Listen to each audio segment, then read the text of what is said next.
This is a J2534 device. It is used to pass through from the OEM's computers to a vehicle to update the programming.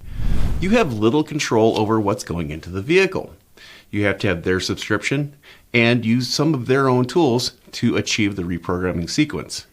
But the one thing you have to have control over is the battery voltage. If you look at service information for different vehicles, you're going to come up with different voltages. Some say do not let the voltage drop below 12 volts. Some prescribe a voltage of 13.1 volts. Some say it's happiest at 13.5 or 14.1. But you cannot maintain any of these voltages if the battery is not healthy.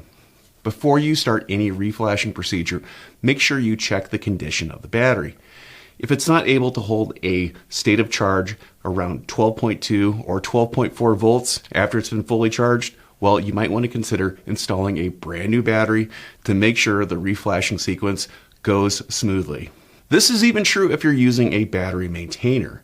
No matter the type or style of battery maintainer, if the battery is weak, it's not going to be able to keep that voltage in the prescribed range for that period of time. Some of these procedures can last between 4 to 10 hours, so a weak battery is not an option. I'm Andrew Markell. Thank you very much.